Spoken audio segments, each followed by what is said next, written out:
어떤 선교사님이 저에게 메일을 보내왔었습니다.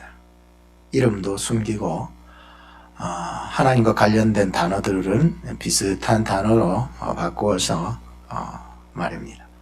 처음에는 무시를 했는데 나중에 알고 보니까 저의 신학대학원의 친구, 동기였습니다. 그는 무슬림을 향한 선교를 하는데 그들에게 자신의 신분이 노출되지 않기 위하여서 메일을 보낼 때마다 지금 몇 년을 줄기차게 보내주고 있어요. 근데 자기 신분이 노출될까봐 이런 식으로 했는데 좀 마음이 짠하기 시작했었습니다. 오늘 본문을 보면서 참 한 가지 깨달은 것이 있다면 이 서신은 다른 서신들과는 조금 다른 것이 수신자 편집에 받는 사람, 수신자와 또 발신자, 편지를 보내는 사람의 구체적인 이러한 정보가 없습니다. 그래서 이게 무명의 어떤 메신저가 히브리인들이라고 하는 그런 두리뭉실한 이 민족들을 향하여서 이렇게 보내는 메시지였습니다. 어떤 학자들은 편지라고 하지만 어떤 학자들은 설교라고 얘기를 하기도 합니다. 히브리서의 원제목은 히브리인들에게 라고 되어 있습니다. 그만큼 히브리라고 하는 이 민족을 향하여서 던지는, 그 당시에 히브리 민족들을 향하여서 던지는 하나님의 말씀입니다.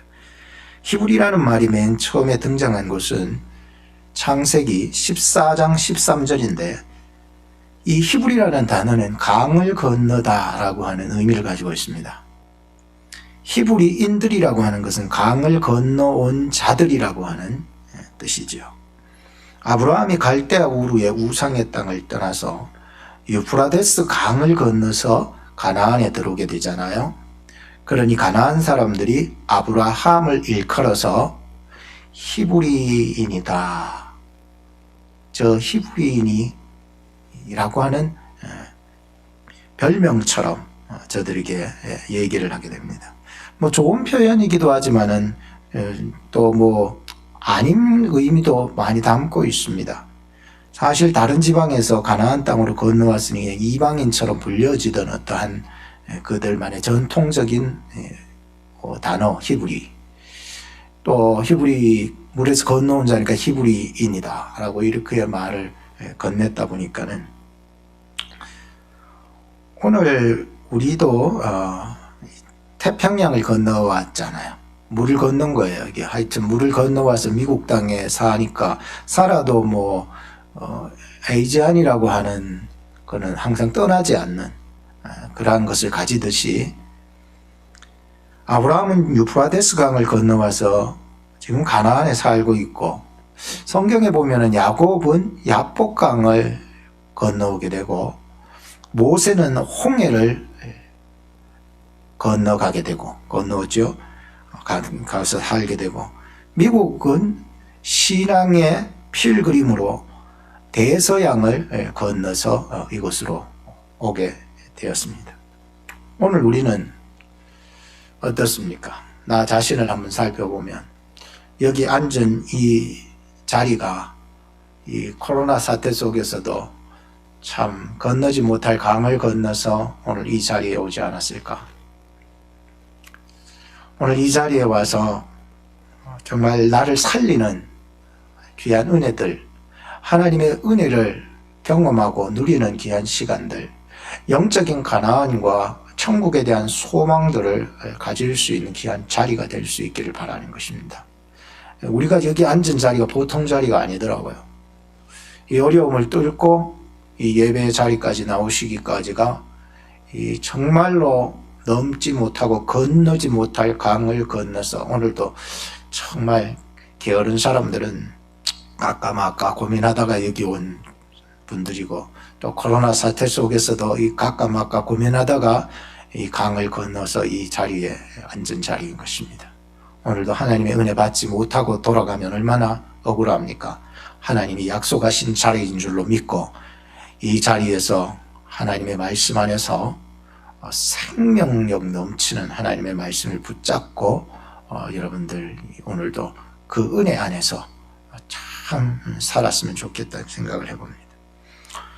오늘 본문에 등장하는 이 히브리인들은 아브라함의 후손들을 의미하고 예수 그리스도 안에서 영적인 아브라함의 자녀들, 즉 좀 더 구체적으로 말을 하자면 이 히브리인들은 바로 예수 그리스도를 믿고 그의 부르심에 따라 모인 초대교회의 사람들을 향하여서 던지는 말씀입니다.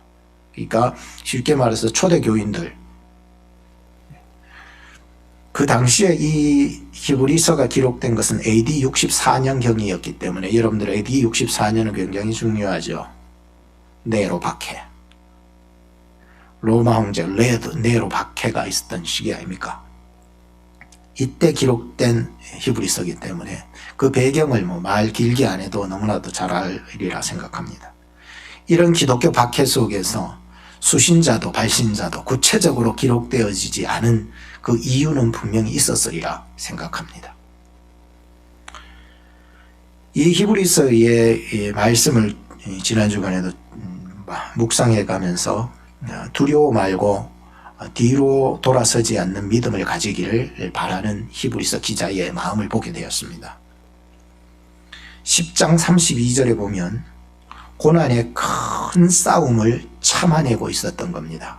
그때 초대교회 히브리서 기자가 기록하던 당시에 10장 34절에 보면 갇히기도 했고 산업을 빼앗기기도 했다고 기록하고 있습니다. 그러니까 보통 어려운 시기가 아닐 수가 없었죠. 12장 4절에 보면 피 흘리기까지 너희가 순교할 각오를 하지 않으면 안 된다라고 말씀했어요. 그러니까 굉장히 어려운 시점이었다는 것을 볼 수가 있었습니다. 이렇게 핍박이 점점 심해오는 상황 속에서 성도들은요, 지하 묘실이었던 카타콤에, 그것도 낮에는 못 들어가고 밤에 몰래 들어가서 불 밝히고 모여서 예배를 드렸다는 걸 아닙니까? 그들이 그렇게 숨어서 모여서라도 예배 드렸으니까 예수 그리스도의 피로 거듭나지 않으면은 절대로 할 수 없는 일이었습니다. 오늘도 우리가 하나님 앞에 나갈 수 있으면 나의 공로나 지식이나 힘으로 된 것은 하나도 없습니다. 이 카타콤 지하에서 불을 밝혀 예배드리고 몰래 숨어 죽음을 각오하고 예배드렸던 그들의 모습을 보면서 정말 내 공로나 지식이나 자랑거리는 있어서는 안 됩니다. 전적으로 나를 위해서 십자가에 죽어서 피 흘리신 보혈이 아니고서는 하나님께 나아갈 수 없는 모임입니다. 오늘 저는 우리의 모임이 참으로 험난한 강을 건너서 이 자리에 나온 것임을 다시 한번 확인할 수가 있었기에 뒤로 물러가서 침륜에 빠지지 않기를 바라면서 세 가지 교훈을 여러분들에게 전해드리고자 합니다. 첫째는 예수의 피를 힘입으십시오. 이게 그리스도의 영원한 제사입니다. 19절 말씀에도 보면 이렇게 나오는데 예수 그리스도의 피를 의지하지 않고서는 그 어떤 것도 우리를 죄에서 자유할 수 없고 하나님 앞으로 담대하게 나아가 아뢰일 수도 없을 뿐더러 참 생명을 얻을 수도 없기 때문입니다. 오늘 우리의 예배 가운데 예수의 피가 오늘 이 예배의 중심이 되어야 되는 거예요. 예배에 예수 그리스도의 피가 안 묻어 있으면 아무 의미가 없어요. 다 내 자랑하고 내가 나온 거가 되고 내 의와 내 옳음과 내 지식과 내 힘과 내 미모와 이건 자랑거리가 아니거든요. 오늘 본문이 있는 10장 1절로 한번 거슬러 올라가 보면은 1절에 해마다 늘 드리는 바 같은 제사. 아이고, 이게 제가 전에 한번 그 온라인 예배를 저 혼자 이어서 드리면서 야, 나중에는 슬럼프에 빠지겠더라고요. 나 혼자 여기 와가지고 이 혼자 녹음하고 있는 내 모습을 보면서 야, 이거 그래도 정말 하나님께서 지켜주지 않으면은요, 이게요, 이게 혼란하겠어요. 혼란이 올 것 같아요. 여러분들이 두세 사람이라도 그래도 오늘 많이 오셔서 감사한데, 오셔서 한때 이제 정말 마음을 같이 해서 함께 드리는 예배의 경험, 이런 것들을 느낄 수가 있는데, 1절 말씀 다시 보면 해마다 늘 드리는 바 같은 제사, 얼마나 무의미합니까? 해마다 늘 드리는 같은 제사. 11절에도 보면 매일 서서 섬기며 자주 같은 제사를 드리되, 하나님께서는 8절에 말씀하시기를 이런 제사는 원치도 아니하시고 기뻐하지도 아니하신다는 말씀을 해버렸습니다. 아이고, 그러면은 뭐 매일 안 드려도 되겠네, 그런 말씀은 아닙니다. 매일 드리고 매주 드리고 매년 드려도 우리의 마음이 예수 그리스도 안에서 거듭난 자는 매주 새롭고 매일 새롭고 매년 새로움이 풍성하게 솟아나기 때문입니다. 이 생수가 끊어지면은요, 샘물도 의미가 없습니다. 흘러 들어오는 것이 있으면 반드시 흘러나가는 것도 있어야 됩니다. 그래서 썩지 않기 때문에 내 영혼에 고인 생수의 샘물이 썩지 않아야 되는 거예요. 매일 퐁퐁퐁퐁 나와야 되니. 그래서 12절 말씀에 오직 그리스도는, 오늘 그리스도께서 우리의 생수가 되십니다. 오직 그리스도는 죄를 위하여 한 영원한 제사를 드리고 하나님 우편에 앉으사 그 후에 자기 원수들로 자기 발등상이 되게 하실 때까지 기다리시나니, 즉 그분의 발등상, 즉 완전히 원수 마귀를 짓밟고 있다라고 하는 상태를 말해주죠. 즉 승리하신 걸 표현해주고, 저가 한 제물로 거룩하게 된 자들을 영원히 온전케 하셨느니라. 성도들을 온전케 보존하신다는 거예요. 얼마나 감사한지. 우리가 믿고 있는 예수 그리스도는 우리가 그를 믿을 때에 죄를 사하실 뿐만 아니라 17절에 보니까 다시는 기억하지 아니하시리라. 엄청난 죄사함의 은총을 더하시죠. 우리가 예수 믿을 때, 그 보혈을 의지하고 나갈 때에 마귀의 계기를 정복하시는데 13절에 발등상이 되게 하실 때까지 그렇게 해주신다 하셨으니, 오직 예수 그리스도의 피권세가 아니고서는 결코 죄와 마귀에게서 해결받을 길이 없습니다. 오늘 저와 여러분들은 로마서 8장 1절에 말씀하신 바와 같이, 그러므로 이제 그리스도 예수 안에 있는 자들은 결코 정죄함이 없나니 생명의 성령의 법이 죄와 사망의 법에서 우리를 해방하여 주신 줄로 믿으시기 바랍니다. 예수 그리스도의 보혈의 권세의 능력이 그렇다니까요. 지난주간 설교를 준비하면서 19절 말씀 앞에서 괴로워했습니다. 제 스스로가. 예수의 피를 힘입어 들어갈 담력을 얻었나니. 내가 예수 그리스도의 피에 관하여서 조금 더 경험치 않고 그저 지식적으로 예수의 피를 증거할 수 있을까 하는 마음 때문에 설교를 준비하는 걸 멈춰버린 내 모습을 보면서 괴로워했습니다. 너 정말 예수 그리스도의 보혈을 의지하고 있느냐는 질문들이 막 쏟아지고, 너 지식적으로 더 날려고 산 것은 아니냐고. 얼마든지 할 수 있더라고요. 그러나 저는 더 이상 전진이 안 되더라고요.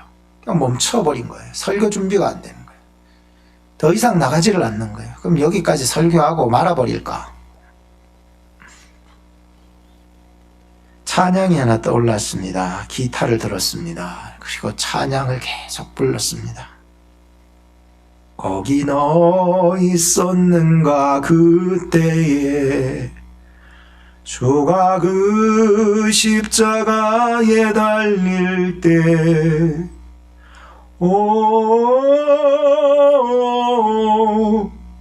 때론 그 일로 나는 떨려. 거기너 있었는가 그때에. 계속 불렀습니다. 은혜 받을까지 불렀습니다.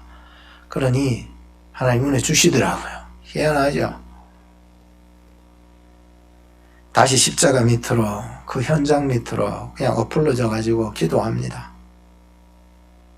그게 나의 십자가 밑이더라고요.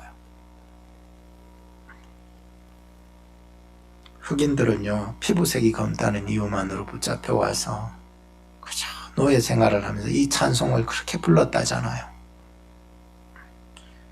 십자가에 달리신 예수님을 바라보면서 혹독했던 그 노예 생활을 이겨낼 수 있는 것은 찬양하는 것밖에 없었어요. 그것도 예수님이 나를 위해서 십자가에 못 박혀 죽으신 그 십자가의 사건을 쳐다보며 바라보며 내 마음속에 그 피가 흘러내려 전해질 때까지 부르는 거예요. 오늘날에도 나를 위해 죽으신 예수 그리스도의 피 흘리신 사건이 없이는 하나님 앞에 조금도 나아가지 못합니다. 설교자는 이것 없이는 설교할 수 없습니다. 성도는 이것 없이는 말씀을 대할 수가 없습니다. 그래서 마음에도 없는 예배를 목사는 집행하고, 마음에도 없는 예배를 그저 내 옳은 지식으로만으로 드리고 있다면은 그거야말로 그 예배 안에는 생명이 없는 것이지요. 오늘 본문을 다시 살펴보면 로마 정부는 교회를 핍박합니다. 이 로마 정부와 결탁을 했던 유대 지도자들은 교회를 무너뜨리는 데 얼마나 앞장섰습니까? 교회 성도들은 두려워하면서 예수 그리스도를 떠나 유대교로 돌아가려고 많이 움직이기 시작했습니다. 히브리서 기자는 11장에 뒤에 이제 가면은 구원에 이르는 참 믿음을 전하지 않을 수가 없었습니다. 뭐가 참 믿음인지 밝혀내야 되기 때문에. 생명 없는 믿음 가지고 불같은 시련 이겨낼 수 없기 때문에, 제사를 드려도 믿음 없이 드릴 수 없기 때문에 증거합니다. 가인보다 아벨을 받으시는 하나님은 아벨의 그 믿음을 받으심처럼 가장 고귀한 어린 양의 피를 들여 하나님이 받으심처럼 여러분도 세상에 아무리 좋은 것도 예수 보혈 드림보다도 값진 것이 없다라고 히브리서 11장에 밝히고 있습니다.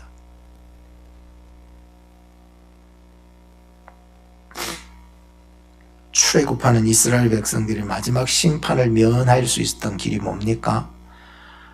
어린 양을 잡아서 문인방과 문설주에 발랐을 때입니다. 오늘도 우리가 마지막 심판의 날이 다다라올 때에 여러분들 마음에 예수 피 의지하고 살아갔는지 그거의 증거가 될 뿐이지요. 오늘도 여러분 예수 그리스도의 흘리신 보혈이 여러분들 마음속에 믿어지십니까? 두 번째는 사랑과 격려를 아끼지 마십시오. 오늘 본문 24절 말씀에 보면 서로 돌아보아 사랑과 선행을 격려하라고 얘기하고 있습니다. 서로 돌아보다라고 하는 말은 깊이 생각하다, 마음을 지배하다, 관심을 가지다라고 하는 뜻인데요. 기도하다 보면 항상 돌아보게 하는 사람이 있어요. 그러면 그 사람을 위해서 기도하고 생각하고 있는 관심을 가지고 내 마음을 지배하고 그 사람이 지배를 하고 있어요. 깊은 생각에서. 그럼 전화를 한 통 하는 거예요. 다는 아니지만 대부분은 때마침 전화할 때가 너무 많은 거예요. 성령의 역사더라고요. 기도하는 사람의 역사 아닐까요? 자녀들이 힘들고 어떤 일이 터질 때 어떤 부모님이 밥 먹다가 밥상에 젓가락을 놓고는 저 밥상 밑에서 기도했다 아닙니까? 나중에 알고 보니까 그 시간에 차 사고가 일어나가 자식이 죽을 뻔했는데 생명을 건졌다 아닙니까?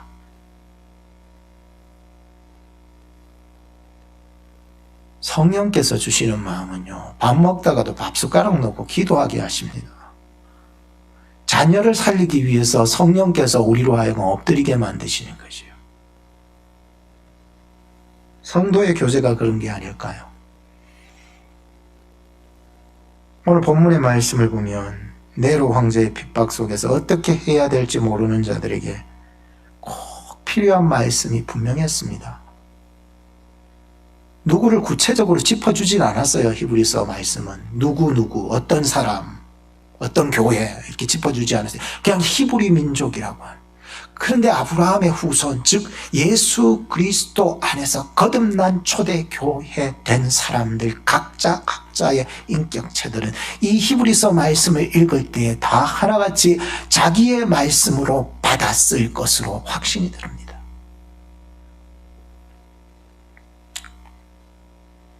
우리 교회의 3인방 권사님, 홍성열 권사님, 박금숙 권사님, 양금자 권사님 8학년들이세요. 안부 전화를 한 번씩 돌리면 어떻게 지내세요? 물으면 다 하나같이 똑같은 말이에요. 서로 내통한 것 같아요. 그냥 전냥 지내요. 그냥 전냥 지내신다는 것이 또 감사하더라고요. 정말 위태롭지 않고 그냥 전냥 이렇게 지내시는 걸 보면 한 번은 녹두전을 묻혀가지고 아내가 당신이 갖다 드리고 오라 그래서 우리 권사님들 갖다 드렸더니 권사님은 저를 보시고는 얼마나 반가우신지 마스크도 안 쓰고 나를 맞이하러 뛰쳐나오시는데 아이고 너무너무 감사해요. 그러니까 저는 뭐 녹두전 몇 개를 갖다 드렸지만은 권사님들은 항상 제 손에 더 많은 것을 쥐어주셔요. 아하, 이게 사랑이구나. 이게 힘들어하는 목사의 목회에 격려하시는 모습이구나 라고 하는 것을 깨닫게 되었습니다. 너무 감사하더라고요. 어제는 토요일이라서 아내가 저녁에 권사님들 찾아가시면서 먹을 좀 갖다 드리고 했는데 양 권사님이 안색이 좀 안 보이시더라고 그러시더라고요. 어떤 날은 홍 권사님이 안색이 좀 안 좋으시고 또 어떤 날은 다 괜찮으신데 박금숙 권사님이 또 안색이 안 좋으신 거예요. 돌아가면서 안색이 안 좋으신 거예요. 아하, 우리 8학년에 다니는 3인방 위해서 우리가 더 기도해야 될 때구나. 더 우리가 기도해야 됩니다. 기도해 주시기를 바라고요. 초대교회는요, 환난과 핍박이 극심할수록 더욱 모이기에 힘썼고 더욱 기도하기에 힘썼고 더욱 예배하기에 집중했었습니다. 서로 돌아보아 사랑과 선행을 격려할 수 하는 그러한 생활을 해나갔습니다. 이런 생활 없이는요, 이 위기를 이겨낼 수 없었습니다. 사랑과 격려, 저는 말이 참 너무 좋았습니다. 사랑과 격려. 여자분들, 즉 아내들은요, 사랑받기를 원해요. 남편들은요, 인정받고 칭찬받고 격려받기를 좋아해요. 이 두 단어가 굉장히 저에게 와닿았었습니다. 사랑과 격려. 남자들은 아내에게 사랑한다라고 하는 말들, 오늘따라 당신이 예뻐 보이네 라고 하는 말, 이런 말을 좋아한다는 것이죠. 여자들은 자기의 존재를 밝히는 걸 좋아한다고 그러는 거예요. 당신이 나의 아내가 되어줘서 고맙다. 이 존재적인 의미들을 얘기해 줄 때 너무 좋아하는 거예요. 노경아 집사님 우리 교회의 피아노 반주자가 되어주셔서 정말 좋아요. 존재에 대한 문제들 말이죠. 남자들은 또 다르게 해요. 존재보다는 격려하는 거, 어떤 일을 한 것에 대한 격려, 칭찬해주고 인정을 해주는 그런 마음들 말이죠. 그래서 서로 가정 안에서도 서로 인정하고 격려하고 칭찬해주는 아내가 있으면 그 가정이요 좀 살잖아요. 또 아내를요 정말 사랑해주고 또 존재를 인정해주는 그 가정이 삽니다. 오늘도 우리가 남편한테 사랑을 못 받는다, 또 부인한테 내가 인정도 못 받는다, 이렇게 해도 실망은 하지 마세요. 나 스스로를 격려하시고, 남자들은 나 스스로가 정말 대단하다, 너 어떻게 이렇게 해나갈 수 있느냐, 스스로를 인정할 수 있는 마음을 가지시면 되시는 거예요. 우리 아내분들도 똑같아요. 남편이 나를 사랑해주지 않는 것 같다라고 하는 마음이 들 때 거기에 너무 매이지 마세요. 내가 나를 향하여 사랑한다. 너 정말로 잘 버티고 있구나. 여러분들 스스로에게 한번 물어보시고 칭찬해 주시고 격려해 주시고 사랑해 주시고 인정해 나가셔야 합니다.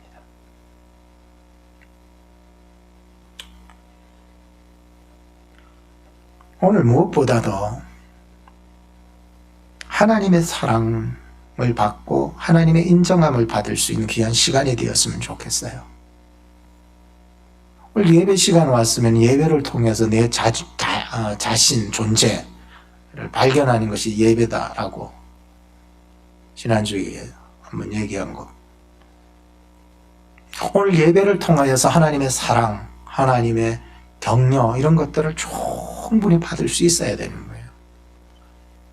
여러분들 감사합니다. 하나님의 음성은요, 여러분들이 이 자리에 나오셔서 하나님을 예배한 여러분들의 모습, 마음을 다해서 하나님을 사랑하는 여러분들의 모습을 보면서 하나님께서 예수 그리스도 안에서 여러분들을 사랑하시고 인정하시고 격려하시고 칭찬해 나가시기를 바랍니다. 그러면 이 예배를 통하여서 내가 회복돼야 내 자식을 회복시키거든요. 내가 회복돼야 자식을 사랑할 수 있거든요. 내가 하나님께 격려를 받아야 내가 남을 격려할 수 있거든요. 이 예배 시간에요, 이런 것들이 막 들어와야 돼요. 이러면 엔돌핀이고 뭐고 이거보다 더 하는 호르몬, 좋은 호르몬이 막 쏟아나는 거죠.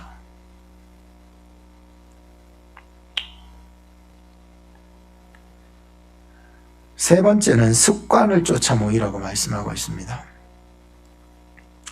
본문 25절 말씀을 보시면 모이기를 패하는 어떤 사람들의 습관과 같이 하지 말고 오직 권하여 그날이 가까움을 볼수록 더욱 그리하자, 모이자는 거예요.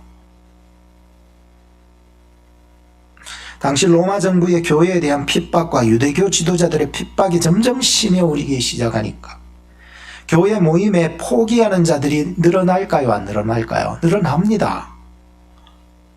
기법해버리는 거예요. 나 못하겠다.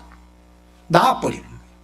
그나마 조금이라도 이제 초대교회가요, 완성된 교회 아닙니다. 조그마한 거 먹는 것 때문에 불평하고 막 그랬었다잖아요. 그죠?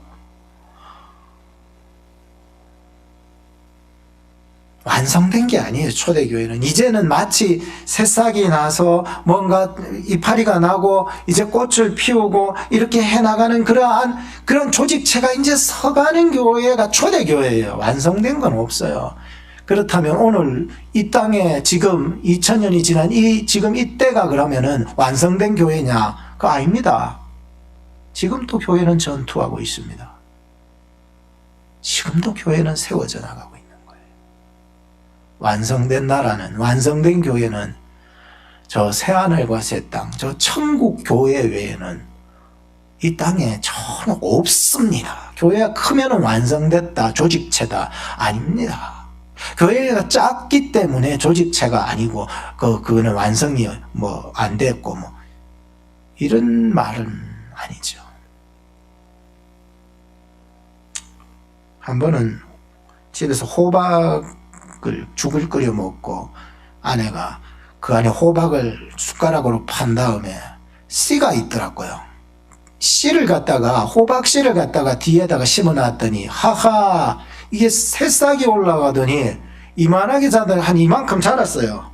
자라가지고 꽃이 폈어요. 호박꽃이 몇 개나 펴가지고 이파리도 크고 했는데 강아지를 샀잖아요. 이놈의 강아지가 그 호박꽃이니 뭐니 이파리니 묻어 뜯어버린 거예요. 그러니 이제 그 열매를 기대하고 내 마음은 있었는데 다 물어 뜯어버리겠네. 호박이요 씨를 달아가 살까 싶어서 봤는데 이제 다 죽어가더라. 아무리 갈아놓고 막아놨는데도 한번 데미지를 입고 나니까요 살 가망성이 잘 없어요. 이제 자라기 시작해 나가는 교회들은요 한번 데미지를 얻어버리면요 다시 일어서기가 그렇게 쉽지 않아요. 지금 초대교회 얘기를 하는 거예요. 로마 황제의 핍박, 그리고 결탁되어 있는 유대교 지도자들, 사람들이요 그나마 그리스도를 믿고 믿음을 부여잡고 믿음의 그 소망의 도리를 찾고 이제 믿음 성장해 나가려고 하는데 이러한 외부적인 핍박과 종교적인 핍박이 함께 몰려오니까 이게 휘청 흔들리는 거예요.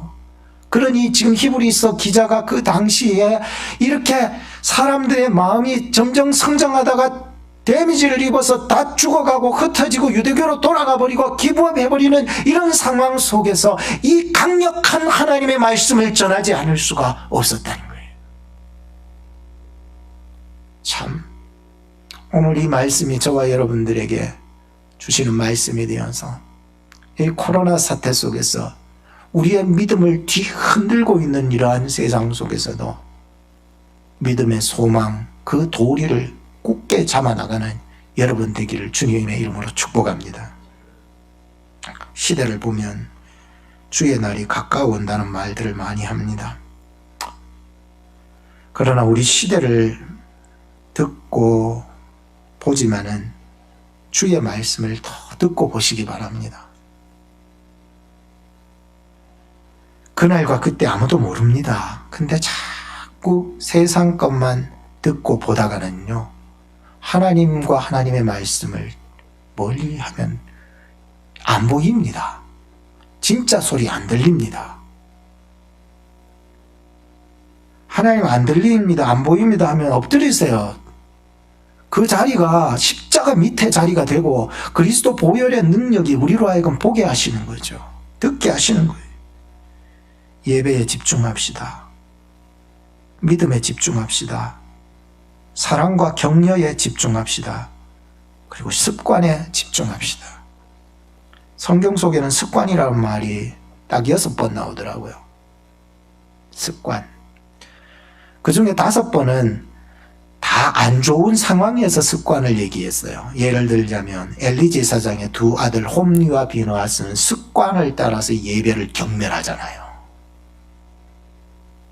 그런 얘기들, 안 좋은 경우들이 많아요. 다윗이 아기스 왕에게 거짓말로 습관이라고 하는 말을 쓰고 있었잖아요. 예레미야 때 백성들은 습관을 쫓아 하나님을 불순종했고요. 이게 습관이란 말이 그렇게 나옵니다. 고린도 사람은 습관을 쫓아 우상을 섬겼고 오늘 본문에는 모의 길을 포기해버리는 것을 습관처럼 하는 사람들이 일어나기 시작했다는 거예요. 근데 딱 한 번 좋은 경우를 였어요. 전체 6번 중에 딱 한 번 좋은 경우가 나와요. 그게 어디냐? 예수님께서 습관을 쫓아 감람산으로 뭐하러 가셔요?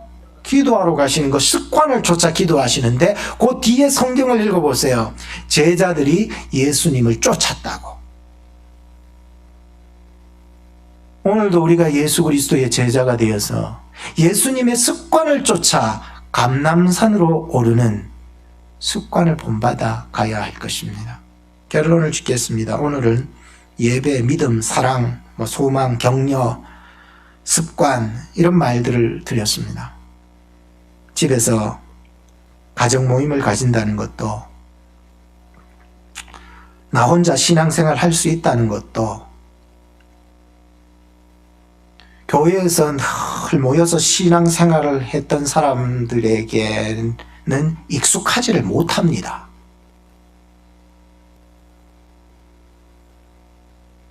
희한하죠.